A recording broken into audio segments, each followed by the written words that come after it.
बच्चों बात करते हैं गॉस लॉ के एप्लीकेशन की। तो गॉस लॉ के एप्लीकेशन में एक ये पार्ट होता है electric field intensity due to uniformly charge thin spherical shell. जो चार्ज थिन स्फेरिकल सेल होता है उसे हम लोग ट्रीट करते हैं एज अ हॉलो स्फीयर, क्योंकि चार्ज कहाँ होता है, चार्ज सरफेस पे होता है। हमारे पास समझ लीजिए एक फुटबॉल है, तो चार्ज कहाँ है, फुटबॉल के सरफेस पे है। अब मुझे उस चार्ज सेल की वजह से चार्ज सेल के बाहर, चार्ज सेल के सरफेस पर और चार्ज सेल के अंदर मतलब इनसाइड आपको इलेक्ट्रिक फील्ड इंटेंसिटी फाइंड करनी है। कैसे फाइंड करनी है, गॉस लॉ की हेल्प से। तो गॉस लॉ का जो फॉर्मूला होता है वो तो सिंपली दो तरीके से आता है, क्योंकि आप फ्लक्स निकालते हो गॉस लॉ से और कंसेप्ट से भी निकालते हैं। तो मैं दोनों चीजों को मिक्स करके यूज करूंगा फॉर्मूला। बाई कंसेप्ट आता है integration E dot D A और गॉस लॉ से आता है Q enclose by epsilon not. दोनों को मिक्स कर देंगे, मतलब दोनों को इक्वल कर देंगे, तो total flux pass through the Gaussian surface आ जाएगा। तो देखो पहले करते क्या, हमारे पास एक थिन चार्ज स्फेरिकल सेल है, तो मैंने कंसिडरेशन ले लिया है let Q charge is distributed uniformly. यहाँ पे क्यू जो चार्ज है, क्या चार्ज है, क्यू जो चार्ज है वो यूनिफॉर्मली डिस्ट्रीब्यूटेड है। कहाँ, इस थिन चार्ज सेल के सरफेस पे। तो ये पूरा सरफेस है और उसके सरफेस पे क्यू चार्ज यूनिफॉर्मली डिस्ट्रीब्यूटेड है। ठीक है, अच्छा ये समझ में आ गया। अगर मैं पूछूं यहां से आपसे कि बताओ इस थिन चार्ज सेल के सरफेस पर यूनिट एरिया पर कितना चार्ज है, तो आप कैसे बताओगे। तो यूनिट एरिया पर सरफेस को डिफाइन करने के लिए सरफेस चार्ज डेंसिटी का कंसेप्ट यूज होता है। क्या होता है, यूनिट सरफेस एरिया पर कितना चार्ज है, क्योंकि जो चार्ज ये है ये तो पूरे 4 पाई आर स्क्वायर पे है। आया, मतलब ये पूरा जो सरफेस है उस सरफेस पे है। अब मुझे यूनिट सरफेस पे चाहिए, तो क्या होगा, यूनिट सरफेस पे चाहिए तो मैं यहां पर जितना एरिया चाहिए उतने एरिया से, जितने एरिया पे चाहिए उसको सिग्मा से मल्टीप्लाई कर दूं, बस मुझे मिल जाएगा। मतलब यहां पर ये आता है बच्चों, देखो अगर मैं यहां पे लिखूं using concept of surface charge density, क्या यूज करूंगा, surface charge density. Surface charge density क्या होता है, ये होता है सिग्मा इज इक्वल टू, क्या होता है, sigma is equal to Q upon A. यहां पर जो पूरा इसका सरफेस एरिया वो कितना है, वो तो यहां पर मुझे दिया गया है Q upon 4 pi are square. क्यों, क्योंकि ये आर रेडियस का एक थिन सेल है, इसलिए मैं कह रहा था कि sigma is equal to Q upon A कर देंगे। ए का मतलब जो सरफेस एरिया है वो कर देंगे। तो यहां से क्या आ जाएगा, ये टोटल चार्ज है, ये टोटल चार्ज इसके ऊपर कितना है, क्यू है, तो क्यू लिख सकता हूं। तो यहां से क्यू इज इक्वल टू क्या लिख सकता हूं मैं, इसी क्यू को ये लिखा जा सकता है, क्यू क्या है, क्यू इज इक्वल टू आ जाएगा sigma into 4 pi are square. इसकी अभी जरूरत पड़ेगी, हम लोग तब यूज कर लेंगे। अभी क्या करने वाले हैं, अभी तो पहला हमारा काम ये है कि इस थिन चार्ज सेल के आउटसाइड पर मुझे इलेक्ट्रिक फील्ड इंटेंसिटी चाहिए। तो जिस पॉइंट पे चाहिए उस पॉइंट से क्या करो, उस पॉइंट से पास होने वाला एक गॉसियन सरफेस आप बना दो। तो मैंने इस पॉइंट से पास हो, इस पॉइंट पर इलेक्ट्रिक फील्ड इंटेंसिटी फाइंड करने के लिए मैंने क्या कर दिया, उस पॉइंट से पास होने वाला एक स्फेरिकल, देखो यहां पर क्या हो रहा है, स्फेरिकल गॉसियन सरफेस बना दिया। ये जो गॉसियन सरफेस आया है, स्फेरिकल गॉसियन सरफेस आया है, और इसकी जो रेडियस होगी, देखो इसकी जो रेडियस होगी, ये इसकी रेडियस हो जाएगी, ये रेडियस हो जाएगी। तो देखो यहां पर जो चार्जेस हैं वो कैसे पास जो चार्ज है ना, तो इसका मतलब यहाँ इसकी वजह से जो फील्ड आएगी वो तो फील्ड आउटसाइड होगी। यहां अगर मैं फील्ड देखना चाहूं तो फील्ड कैसी है, फील्ड तो आउटसाइड है, इलेक्ट्रिक फील्ड कैसी है, आउटसाइड। अगर मैं यहां पर छोटा सा सरफेस एरिया मान भी लूं, तब इस छोटे से सरफेस एरिया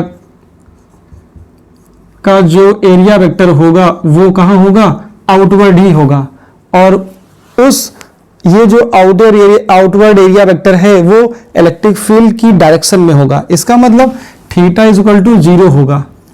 मैं इसलिए ये कह रहा हूं कि आप जो गॉसियन सरफेस है, क्योंकि अगर फ्लक्स निकालना है तो गॉसियन सरफेस पर छोटे छोटे एरिया लेने पड़ेंगे और सारे एरिया से पास होने वाला फ्लक्स निकालना पड़ेगा, सबको जोड़ना पड़ेगा, तब आप बोलते हो कि उस टोटल सरफेस से पास होने वाला इलेक्ट्रिक फ्लक्स निकल आया। तो गॉस ने हेल्प कर दी, क्या कर दी कि गॉस ने बोला कि छोटे छोटे एरिया से पास होने वाला फ्लक्स मत निकालिए, आप देखिए कि गॉसियन सरफेस के अंदर टोटल कितना चार्ज है, बस उससे फ्लक्स निकाल दीजिए। Total charge enclose by the surface divide by epsilon naught, तो गॉस लॉ से फ्लक्स निकल आएगा। फिर बात आता है कि कंसेप्ट से निकालिए। कंसेप्ट ये होता है कि गॉसियन सरफेस पर छोटे छोटे एरिया लेने पड़ेंगे, छोटे छोटे एरिया लेने पड़ेंगे, हर छोटे छोटे एरिया से पास होने वाला फ्लक्स निकालना पड़ेगा। मतलब यहां एरिया लीजिए, यहां लीजिए, यहां लीजिए, हर जगह एरिया लीजिए। तो मैं हर जगह नहीं लेना चाहता हूं, मुझे थोड़ी सी मैथमेटिक्स पता है, आपको भी पता है। एक जगह पर छोटा सा एरिया लीजिए, वहां फ्लक्स निकालिए, फिर उसका इंटीग्रेशन कर दीजिए, तो क्या होगा, पूरे गॉसियन सरफेस से फ्लक्स पास होने वाला मिल जाएगा। तो लिखा क्या जाता है, यहां लिखा जाता है आउटसाइड द सेल। अब मैं सेल के बाहर की बात कर रहा हूं। सेल के बाहर का मतलब जो ये रेडियस होगी, ये रेडियस यहां से यहां तक की जो ये रेडियस होगी वो r से ज्यादा है, मतलब r is greater than capital R। इसका मतलब आउटसाइड द सेल की बात हो रही है। आउटसाइड द सेल के बारे में बात करेंगे तो मैंने कहा ना कि छोटे छोटे इस तरह के बहुत सारे यहां पर सरफेस कट करने पड़ेंगे, हर सरफेस से पास होने वाला क्या निकालना पड़ेगा, फ्लक्स निकालना पड़ेगा। ठीक है, तो मैं सारे इस पूरे सरफेस से फ्लक्स पास होने वाला निकालूंगा बाई कंसेप्ट। तो बाई कंसेप्ट में क्या होता है कि E डॉट डी ए आता है, क्या आता है, E डॉट डी ए। ये तो एक छोटे से एरिया से पास होने वाला फ्लक्स है, टोटल से निकालना है तो क्या करूंगा मैं, क्लोज इंटीग्रेशन कर दूंगा। और गॉस लॉ से अगर फ्लक्स निकालना है तो क्या होता है, Q enclosed divide by epsilon not. ये फ्लक्स है गॉस लॉ से और ये फ्लक्स है बाई कंसेप्ट। बाई कंसेप्ट क्या होता है, यहां से फ्लक्स, यहां से फ्लक्स, यहां से फ्लक्स, यहां से फ्लक्स, हर जगह से फ्लक्स निकालना है। तो क्या करना होता है, E dot D A, E dot D A, E dot D A. मैं एक बार कर दे रहा हूं, क्लोज इंटीग्रेशन कर दे रहा हूं, हो जाएगा। देखो यहां से ई डॉट डी ए, हर जगह जहां पर भी देखूंगा क्योंकि प्लस चार्ज यहां पर है तो इलेक्ट्रिक फील्ड आउटवर्ड होगी, रेडियली होगी। ठीक है, अब यहां पर फील्ड मत बना देना क्योंकि अंदर चार्ज नहीं है, गलती मत करना। देखो इस पॉइंट पे हर जगह क्या होगा, जो इलेक्ट्रिक फील्ड आएगी वो एरिया वेक्टर के डायरेक्शन में आएगी।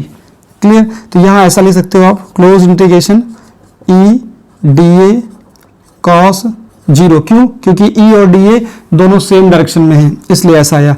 क्यू इनक्लोज कितना है, इस गॉसियन सरफेस के अंदर कितना चार्ज इनक्लोज्ड है, इनक्लोज चार्ज है Q। तो यहां लिख सकते हो सिंस Q इनक्लोज जो है वो कितना है, Q के बराबर है। तो यहां लिख दीजिए Q अपॉन एप्सिलॉन नॉट। यहां से देखो क्या आएगा, अब यहां पर जो फील्ड होगी, देखो इस सरफेस से जो डिस्टेंस है इसकी सब सेम है। ठीक है, या ऐसा कह सकते हो कि सेंटर से इस गॉसियन सरफेस की डिस्टेंस सेम है, इसका मतलब हर पॉइंट पर इलेक्ट्रिक फील्ड सेम होगा। तो यहां से E बाहर कर सकते हो, E बाहर करोगे तो यहां आएगा close integration d A is equal to Q upon epsilon naught आएगा। यहां पर जरा देखो डी ए क्या होता है, डी ए होता है इस गॉसियन सरफेस का सरफेस एरिया, कितना आएगा, यहां पे आ जाएगा 4 pi are square equal to Q upon epsilon naught. तो यहां से E इज इक्वल टू आएगा 1 upon 4 pi epsilon naught Q upon are square.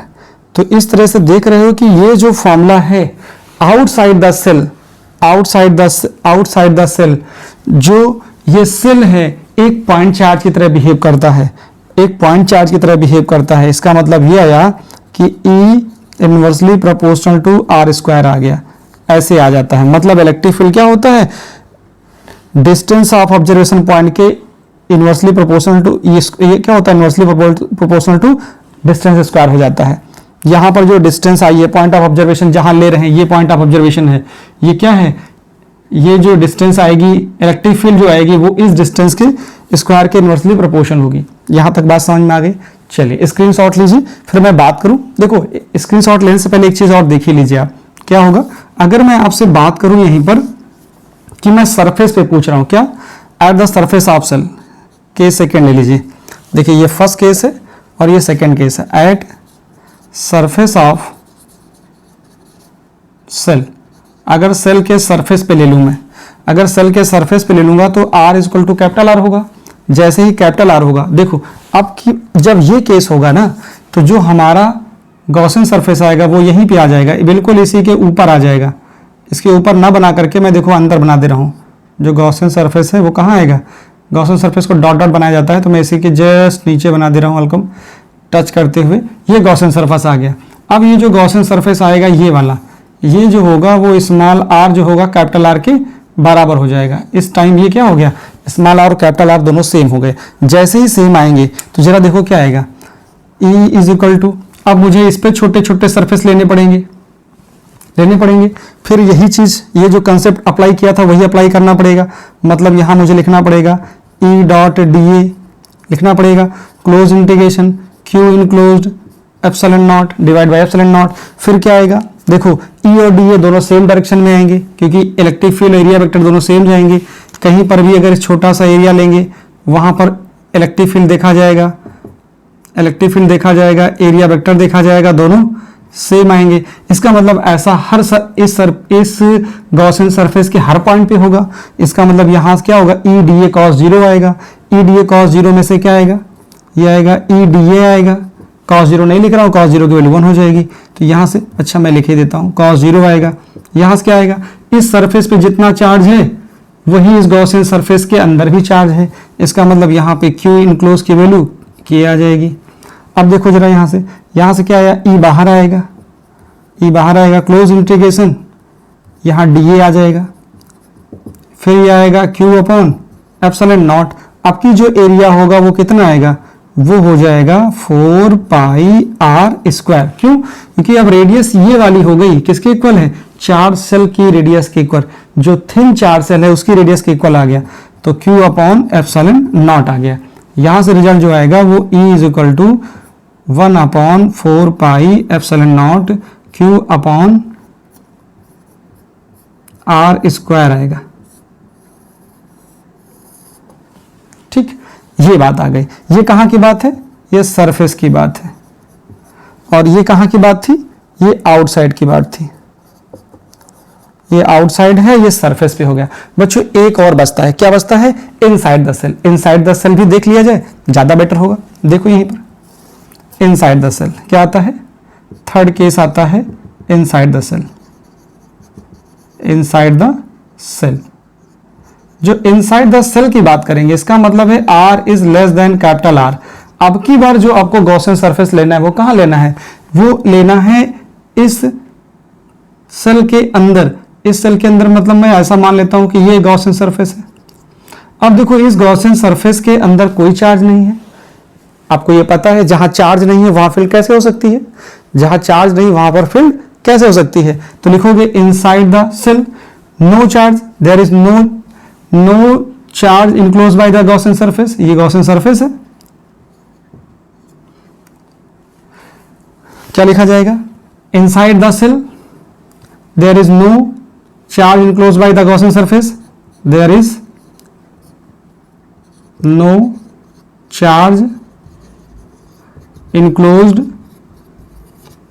by the surface by the Gaussian surface, that is Q enclosed is equal to 0।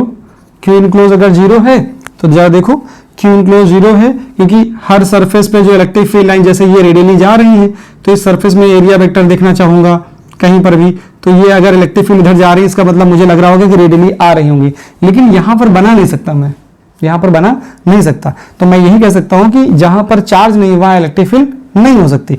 इसका मतलब यहां पे क्या आ जाएगा, यहां पे देखो ये आएगा close integration E D A is equal to Q enclose upon epsilon naught. Q enclose की वैल्यू 0 है, नीचे एप्सिलॉन नॉट तो पूरा 0 आ जाएगा। इधर 0 आने का मतलब है ई कांस्टेंट है, ये आएगा डी ए, यहां से आएगा 0 तो ये हो जाएगा ई। अब अगर इस गॉसियन सरफेस की रेडियस r है तो ये आ जाएगा कितना, ये आ जाएगा यहाँ से 4 pi are square equal to 0। तो हमारे पास रिजल्ट कितना आ गया, ये आ गया 0। तो बच्चों जो रिजल्ट आता है कहाँ आता है, ये आता है इनसाइड। इनसाइड इलेक्ट्रिक फील्ड नहीं होती है, क्या होती है, इनसाइड इलेक्ट्रिक फील्ड नहीं होती। नहीं दिख रहा होगा तो ये देखो यहाँ लिख देता हूँ, इनसाइड इलेक्ट्रिक फील्ड नहीं होती है। इनसाइड इलेक्ट्रिक फील्ड 0 होती है, किसके अंदर, सेल के अंदर। अगर आप सेल के अंदर रहोगे तो आपको कोई चार्ज का इफेक्ट नहीं दिखेगा, लेकिन आप सरफेस पे होंगे या सरफेस के बाहर होंगे तो आपको चार्ज का इफेक्ट दिख रहा होगा, क्योंकि अंदर कोई चार्ज इनक्लोज नहीं है गॉसियन सरफेस से। तो अंदर इलेक्ट्रिक फील्ड नहीं है। मोटा सा कंसेप्ट है, no charge no electric field, charge है तभी फील्ड है। तो बच्चों ये तो हो गया डेरिवेशन। अब इसमें एक ग्राफ आता है, ग्राफ भी देख लीजिए, स्क्रीनशॉट लीजिए, फिर मैं ग्राफ की बात करूं। ले लिया, चलो अब ग्राफ देख लो। फॉर्मूला देखना, खाली आपको फॉर्मूले की जरूरत है। यहां पे कभी कभी ग्राफ आ जाता है कि ग्राफ ड्रा करिए फॉर द हॉलो स्फीयर या थिन चार्ज सेल के लिए ग्राफ देखिए, ग्राफ फॉर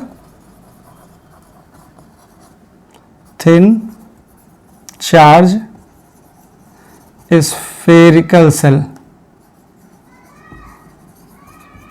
स्फेरिकल सेल। तो देखो ये हमारे पास एक चार्ज सेल आ गया, तो चार्ज सेल पे चार्ज तो सरफेस पे है, यहां पे चार्ज है आपके पास बटा हुआ है चार्ज, ये इसका सेंटर हो जाता है। तो इसको मैं ऐसे बनाता हूं, देखो ये इस लाइन में, इस लाइन की तरफ क्या है, इधर की तरफ इलेक्ट्रिक फील्ड है, क्या है, इलेक्ट्रिक फील्ड है। चलिए ये मैं ओरिजिन ले लेता हूं, सेंटर। देखो ये इसकी रेडियस है, कितनी है, ये रेडियस है इसकी r, तो इसका सरफेस ये हो जाएगा, ये सरफेस हो जाएगा, ठीक, और इधर हो जाएगा r। इस पॉइंट पर मैं बात करूंगा तो r equal to capital R हो जाएगा, ठीक है। अच्छा अंदर देखो, जब इसके सेंटर से r तक जाएंगे, सरफेस तक जाएंगे, तो कोई इलेक्ट्रिक फील्ड नहीं होगी, ई इनसाइड और इलेक्ट्रिक फील्ड जीरो होती है। इसका मतलब हमारा जो ग्राफ बनेगा क्या बनेगा, जीरो से ऐसे उठेगा, फिर r पर मैक्सिमम होगा, मैक्सिमम का मतलब यह ऊपर जाएगा, ऊपर जाने का मतलब क्या आएगा, जाके देखो यहाँ पर इलेक्ट्रिक फील्ड कैसे आती है, इस जगह पर जो इलेक्ट्रिक फील्ड आएगी मैं लिख दे रहा हूँ E is equal to surface पे ये आता है कितना, आपको मिला था ये k Q by 1/4 pi epsilon naught Q by r square, ये होता है सरफेस पे, ठीक है, ये होता है सरफेस। सरफेस के बाद क्या होता है, फिर ये ऐसे गिरता है ऐसे, और ये इन्फिनिटी में जाके टच करेगा, तो यहाँ हो जाएगा E inversely proportional to r square, ये बच्चों होता है। तो आपको बनाना क्या है, देखो इस लाइन में इलेक्ट्रिक फील्ड ऊपर जा रही है, इसको मैं इधर ना दिखा करके देखो यहाँ दिखा देता हूँ, ऊपर की तरफ इलेक्ट्रिक फील्ड है, ये इलेक्ट्रिक फील्ड जा रही, ये इलेक्ट्रिक फील्ड की लाइन है, ठीक, इलेक्ट्रिक फील्ड की लाइन है, तो मैंने ऊपर दिखा दिया। इस पॉइंट पर देख रहे हो यहाँ पे इलेक्ट्रिक फील्ड मैक्सिमम है, ये इस पॉइंट के लिए क्या है, इस पॉइंट पर जो इलेक्ट्रिक फील्ड आएगी वो ये आएगी सरफेस पे, Q अपॉन R स्क्वायर, मैंने R इक्वल टू R लिख दिया है। और जैसे ही सरफेस को छोड़ोगे वैसे फिर ग्राफ आपका गिरने लगेगा, कैसा हो जाएगा, पैराबोलिक हो जाएगा। यहाँ पे क्या हो जाएगा, 1/r स्क्वायर में हो जाएगा, 1/r होता तो मैं बोल देता रेक्टेंगुलर हाइपरबोला, लेकिन ये कैसा हो जाएगा, थोड़ा सा पैराबोलिक आ गया ऐसे, ठीक है बच्चों। तो स्क्रीनशॉट ले लीजिए।